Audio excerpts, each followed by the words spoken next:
नमस्कार छात्रों, आप घर में अच्छे से पढ़ रहे हैं और अपने काम को पूरा करते हुए आगे बढ़ रहे हैं, ऐसी हमारी आशा है। तो बच्चों देखिए, जो मैं आज आपको पढ़ाने जा रही हूँ है संधि। संधि मैंने आपको बताई थी कि दो या दो से अधिक वर्णों के मिलने से जो परिवर्तन होता है संधि कहते हैं। फिर संधि के 3 प्रकार बताए थे, उसमें मैंने स्वर संधि ली थी। स्वर संधि में भी मैंने बताया कि जब दो स्वर वर्णों के मिलने से अब परिवर्तन होता है, विकार उत्पन्न होता है, तो स्वर संधि कहते हैं। स्वर संधि में मैंने दीर्घ संधि आपको समझा दी थी। हरस और दीर्घ आ मिलने से, और द्वितीय पद में भी अगर हरस और दीर्घ है तो दीर्घ आ हो जाता है। ई मिलने से जब दोनों समान स्वर होते हैं तो दीर्घ ई होता है। जब दीर्घ ऊ, हरस और दीर्घ ऊ और हरस और दीर्घ ऊ मिलने से दीर्घ ऊ हो जाता है। री और री मिलने से दीर्घ री होता है, मतलब समान स्वर हो तो दीर्घ संधि है। फिर मैंने आपको बताया गुण संधि। गुण संधि में बताया जब पूर्व पद का अंतिम वर्ण आ हो और उत्तर पद का प्रथम वर्ण ई हो, ऊ हो, री हो, तो क्रम से ए, ओ और अर बनता है।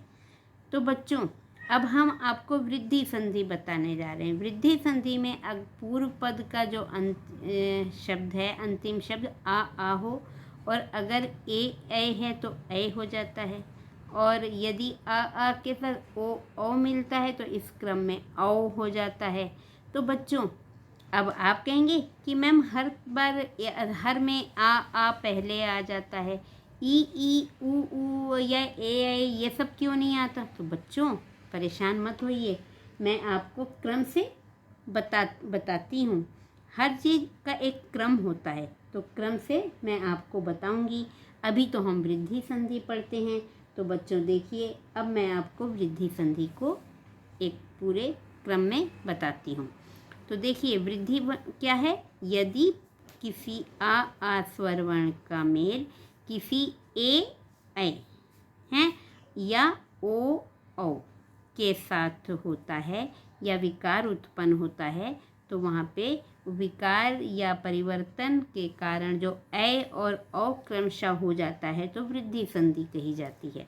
तो देखिए बच्चों, मैंने यहाँ पूर्व पद का अंतिम शब्द लिखा, यहाँ उत्तर पद का प्रथम शब्द लिखा। अगर पूर्व पद का अंतिम शब्द हरस आ या दीर्घ आ है और उसके बाद उत्तर पद का प्रथम पद ए है तो क्या बनेगा? आई।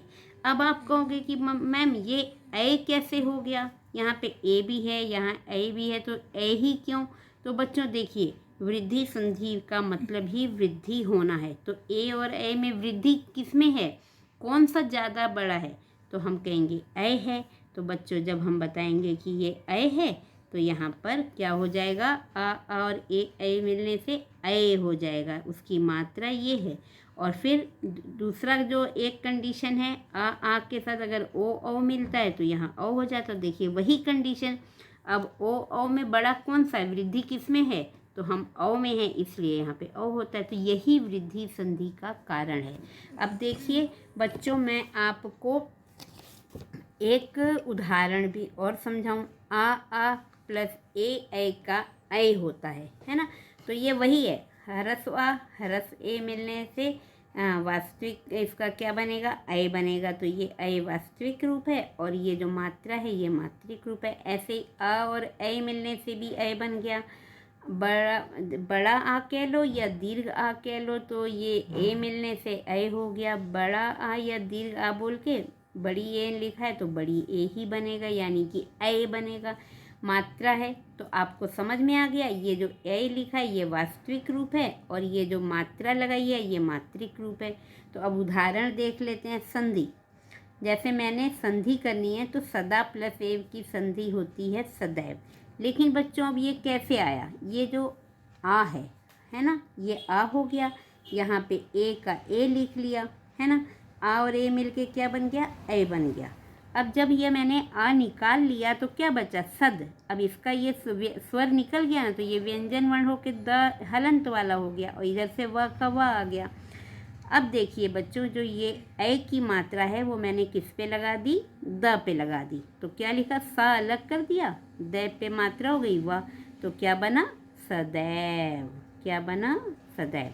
अब इसी सदैव का मैं विग्रह करती हूँ। देखिए अब आप जब विग्रह करने में थोड़ी परेशानी आती है बच्चों, जब हम विग्रह करते हैं तो आपको क्या देखना है, ये जो द के ऊपर एक की मात्रा है, इसको हम जब दो मात्रा है मतलब वृद्धि संधि है, तो हम ये जो ए की मात्रा, ये मात्रिक रूप मैंने बताया ना कि ऐसे होता है, तो आप इसका ये वास्तविक रूप है, तो आपने मात्रिक रूप ऊपर देखा, द के ऊपर ए की मात्रा है, फिर इसका वास्तविक रूप लिख लीजिए। हैं, समझने के लिए, ये आपको करना नहीं है परीक्षा में, लेकिन समझने के लिए आवश्यक है। फिर ये आपने ए लिखा तो माँ क्या बच गया, सद बच गया, और इधर वह बच गया। अब आप एक कंडीशन करिए कि अब हमें कैसे लिखना है इसको, तो ये अ और ए। तो बच्चों देखो, अब आपका सद द लिखा तो कोई मतलब नहीं होता है। अब सदा मतलब होता है, सदा अव्यय वर्ड है, सदा का मतलब हमेशा होता है ना, हर समय होता है। तो सद का तो कोई मतलब नहीं है। जब हम विग्रह करते हैं बच्चों, तो ये ध्यान रखना चाहिए कि उसका कुछ अर्थ होना चाहिए, शब्द का कुछ अर्थ होना चाहिए। अब देखिए ए जो ए था, तो एव आपने लिख लिया और एव भी लिख लिया। तो बच्चों देखो, एव भी जो है अव्यय शब्द है और एव का मतलब ही होता है, लेकिन ये एव नहीं होता है, ऐसा ए के ऊपर जो मात्रा वाला एव नहीं होता है। तो आपका ये सद भी गलत हो गया, ये एव भी गलत हो गया, बचा क्या, सदा प्लस एव। तो आपने आंसर यहाँ पे लिख लिया, सदा प्लस एव। तो बच्चों ये जो हम तरीका बीच का बताते हैं ना, ये मैंने आपको समझाने के लिए बताया, चाहे ये संधि करते वक्त बताया हो या विच्छेद करते वक्त बताया हो। अगर आप ऐसा करेंगे, ऐसे समझ के लिखेंगे, तो आपका कभी गलत नहीं होगा, आपको ये चीज़ समझने में भी आसानी होगी। फिर अन्य उदाहरण देख लेते हैं, अद्य प्लस एव। तो देखिए अद्य में क्या है, द्य में छोटा आ है, ह्रस्व आ है, और इधर ए है, तो आ ए मिल के बनता है ऐ। तो हमने देखो अद्य था, अब मैंने आपको ऊपर समझाया है, आप वैसे करके देखिएगा, आपको अच्छे से समझ आएगा, तो अद्यैव हो जाएगा, है ना। तो बच्चों देखिए, इसके बाद मैं आपको तथा प्लस एव, तो तथैव हो जाता है, लेकिन तथा में क्या है, बड़ा आ है, फिर ए है, तो क्या हो गया, ये बड़ी ए बन गया। तो यहाँ पे देखो तथ हुआ, ए की मात्रा लगी, वह बन गया तथैव। ऐसे मत प्लस एक्यम, तो मत है। अब देखो ये एक्यम ए है ना, तो त पे ए की मात्रा गई, मत एक्यम हो गया। सर्वदा में देखो बड़ा आ है और इधर ए बना, तो क्या हो जाएगा, सर्वदा। आप पहले सर्वदा लिखिए, आ की मात्रा मत लिखिए, ये आ और ए मिलके ए बना है ना, तो सर्वद लिखिए हैं। फिर द के ऊपर ए की मात्रा डाल दीजिए, ये जो मात्रा, फिर वह सदैव हो गया। मम धन ऐश्वर्यम, ममेश्वर्यम। देखिए म में आ है, बड़ी ए है, तो ममेश्वर्यम, है ना। एक धन एक श, एकैक्षः। तो देखिए क में आ है, इधर ए है, तो ए बना, तो एकैक्षः। बहुत आसान है बच्चों, अगर आप ऐसे करते हो, अगर जो चीज़ मैं आपको यहाँ पे करके ये दिखाई है, या मैंने आपको बताया शब्द लिखिए, अगला वो डाल दीजिए ऊपर मात्रक, तो आपका बड़ी आसानी से ऐसे हो जाता है। अब बच्चों देखिए, मैं आपको इसका दूसरी कंडीशन जो थी वो बताती हूँ। इसमें आ प्लस ओ मिलने से औ बनता है। तो देखिए बच्चों, आ ओ मिलने से औ बना, आ ओ मिलने से औ बना, बड़ा आ छोटा ओ मिलने से बड़ा ओ बना, बड़ा आ बड़ा ओ मिलने से बड़ा ओ। तो देखिए औ जो है ये इसका वास्तविक रूप है, और ये जो मात्रा लगाई है ये मात्रिक रूप है। तो बच्चों ये मात्रिक रूप और वास्तविक रूप मैं इसलिए बता रही हूँ ताकि आपको अच्छे से ध्यान में रहे, दिमाग में रहे। फिर उदाहरण एक देख लेते हैं। उदाहरण में देखिए, पहले हम लोग संधि करते हैं, महा प्लस ओजः, ठीक है। अब आपको इनका मतलब भी मालूम होना चाहिए। महा मैंने बड़ा और ओजा मैंने प्रकाश या तेज। तो देखिए अब महा में क्या है, आ की मात्रा है, बड़ा है, और ओजा में छोटा ओ है, तो आ और ओ मिलके क्या बना, ओ मिला, है ना। अब देखिए जब ये ओ बन गया, हमने यहाँ से आ हटाया आ, तो यहाँ क्या बचा, मह बचा, और इधर क्या बचा, जह बचा।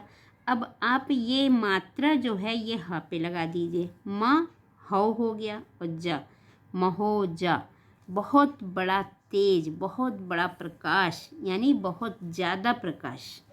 इसके बाद देखिए अब इसी की मैं संधि करके दिखाती हूँ। महोजा लिख लिया। तो मैंने आपको क्या बोला, जब विच्छेद में जो परेशानी होती है ना, तो ये औ की मात्रा देखो, इसको आप औ लिख लो। बड़ा औ है ना, बड़ा औ की मात्रा लिखो। फिर औ की मात्रा हटाई तो मह बचा और इधर ज बचा। तो देखिए अब बच्चों दो कंडीशन आप इसकी लिख लीजिए, ये कंडीशन लिख लीजिए, आ ओ औ। तो अब देखिए अगर हम मह लिखते हैं और एक आ की मात्रा लगाते हैं, महा लिखते हैं। इसी तरह इधर ओजह लिखते हैं, औजह लिखते हैं। तो बच्चों देखिए औजह कुछ नहीं है, गलत है। ओजह ओ छोटा ओ वाला ओजह है ना। और यहाँ पे मह का कोई मतलब नहीं है, महा का मतलब है। तो महा सही है, ये महा सही है और ये ओजह सही है। तो क्या हो गया, आपने विग्रह करना है ना, तो महा प्लस ओजह, और मह और औजह जो गलत था उसको हमने हटा दिया। तो ये रफ में हमें ऐसे करके जब हम करेंगे तो हमारा हमेशा सही होगा। अब अन्य उदाहरण देखते हैं। परम धन औषधि। तो यहाँ पे देखिए परम में आ है और ये ओ है ना, छोटा ओ है।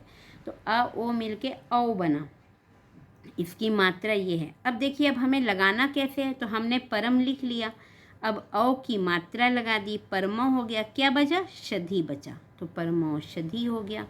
तव धन औदार्यम, तो तव का आ और औ मिलके बड़ा औ ही रहेगा। तो यहाँ पे तव लिखा, औ की मात्रा लगाई, आगे दार्यम, दार्यम हो गया, तव दार्यम, है ना। गंगा धन ओगा, तो गंगा में बड़ा आ और ओघा में छोटा।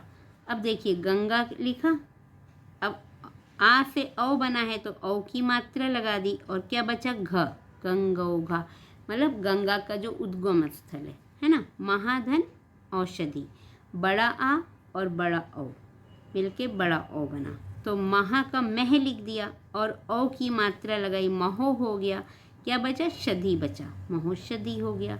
तंडुल प्लस औदनम, तंडुल लिखा, अब तंडुल का ला का आ और ये ओ बना, तंडुलोदनम हो गया, है ना। ये ला में ओ की मात्रा लग गई, दनम बचा तो दनम, तंडुलोदनम, मतलब जो आपके चावल के टुकड़े हैं, चावल हैं, है ना।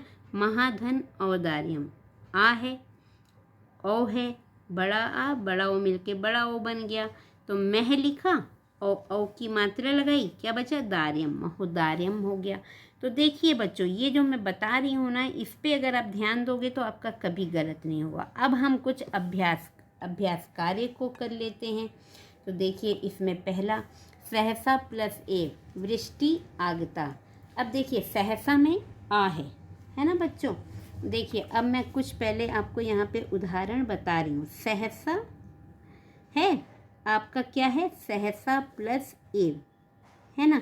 तो यहाँ पे क्या है, आ है प्लस ए है, तो क्या बन रहा है, आ और ए मिलने से क्या बना, आए बना, है ना। मतलब इसकी मात्रा ये होगी। तो अब आप क्या लिखोगे, सह लिख दो, है ना। यहाँ पे आ की मात्रा है ना, सहस लिख दो। अब ये जो ए की मात्रा है ये ऐसे हो गई, प्लस वह बचा। तो ये जो अब इसकी मात्रा क्या होती है, ऐसे दो होती है ना। तो हमने क्या लिखा, सहस वह हो गया, है ना। तो देखिए बच्चों इस तरीके से हम आपको एक बताए, सहस संधि हो गई। तो सही क्या है ये देखिए, अभी मैंने आपको दिखाया था ना कि कैसे क्या बना, हमने दिखाया आपको कि सहसैव बना, तो ये यहाँ पे सहसैव हो गया। अब ऐसे ही तदैव है, तदा का भी आ है, तदा में बड़ा की मात्रा, तद तो कोई मतलब नहीं है तो हमने तदा लिखा, और एव में ऊपर मात्रा होती नहीं है ए पे, है ना। तो एव हो गया, तदा प्लस एव तो तदैव हो गया। अब देखिए नवोदनम है, अब इसको हमें विग्रह करना है तो हम कैसे समझेंगे। देखो ये औ की मात्रा है, नव औ प्लस दनम, है ना। तो अब देखिए नव ओदनम है ना। तो औ जो है, तो हम ओदनम जो होता है उसमें ओदनम शब्द में बड़ा ओ नहीं लगता, ओदनम होता है, छोटा ओ लगता है। तो सही आंसर क्या होगा, नव। अब नवा भी नहीं होगा, ये भी आपको करना है। नव हिंदी शब्द नव है, अपनी दूसरी किसी भाषा में नवा बोलते हैं लेकिन हिंदी में नव बोलते हैं। तो नव होगा प्लस ओदनम, नवोदनम हो जाएगा। दुग्ध प्लस ओदनम, तो देखो बच्चों यहाँ पे दुग्ध प्लस ओदनम, तो ये दुग्ध का आ और ओ, आ और ओ मिलके तो बड़ा ओ बन गया, तो दुग्धोदनम हो गया। ऐसे ही एवैश्य हो गया, तो एव हो गया, है ना। एव में ऊपर मात्रा नहीं होती है, आपको पता है। और एशह कैसे लिखते हैं आपको वो भी मालूम है। तो आ और ए मिलके ऐ होता है, तो यहाँ वैसा है, तो नव प्लस एशा हो गया। भरतेन अचिरेण कालेन यशः संचितम। अब देखिए यहाँ पे अचिरेण हो गया, और ये ए की मात्रा को हटाना है ना, तो यहाँ पे अचिरेण हो गया प्लस एव हो गया, अचिरेणैव हो गया। स अद्यैव कार्यम कृतवान, तो यहाँ पे अद्य हो गया प्लस एव हो गया, तो अद्यैव हो गया। ये ए की मात्रा है ना, तो एव छोटी ए होता है, तो इसलिए अद्य प्लस एव हो गया। ठीक है, फिर नवौषधम, नव प्लस औषधम, तो व में आ है और औ की मात्रा है, तो नवौषधम हो गया। फिर देखिए बच्चों आगे तवैव शर्यम है, तवै ऐश्वर्यम, तो यहाँ पे तव हो गया, और ऐश्वर्यम में ए की मात्रा होती है, तो ऐश्वर्यम, तव प्लस ऐश्वर्यम। महा प्लस औषधिम, महा का बड़ा आ और बड़ा ओ मिलके महोषधिम। तो बच्चों देखिए यहाँ पे बड़ा ओ मिलके बड़ा ओ है ना, तो महो हो गया, और शधीम वैसे लगा दिया आगे से। तो देखिए बच्चों मैंने आपको ये बता दिया है, समझा दिया है, आपकी समझ में आ गया होगा। अब मैं इसको समाप्त करने से पहले आपको एक चीज़ बताती हूँ, जो मैंने ये कंडीशन बताई है ना, अगर आप इसको याद रखेंगे, ये जो कंडीशन है अंतिम वर्ण प्रथम वर्ण कैसे मिला, तो ये पहली कंडीशन ए बना, और दूसरी कंडीशन में आ और ओ मिलने से बड़ा ओ बना, ये दूसरी कंडीशन है।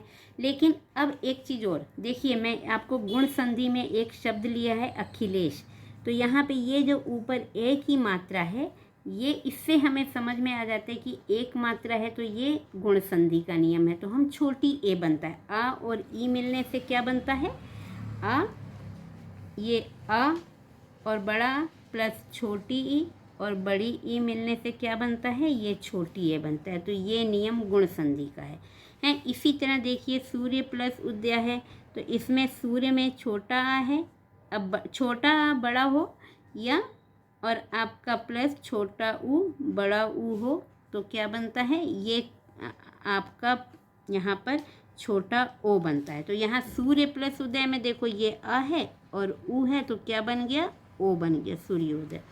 इसी तरह जन प्लस एकता है, देखो अब इधर ए आ रहे हैं ना, आ और ए मिलके क्या बनता है, मैंने आपको यहाँ पे बताया, आ और ए मिलके ए बनता है, तो जन हो गया, ए की मात्रा लग गई, कता बचा जनैकता, ये वृद्धि संधि का नियम है। ऐसे ही तवोदार्यम में भी है, तव प्लस तवोदनम में तव प्लस ओदनम, तो वह में आ और ओ मिलके ओ बनता है, तो तवोदनम हो गया।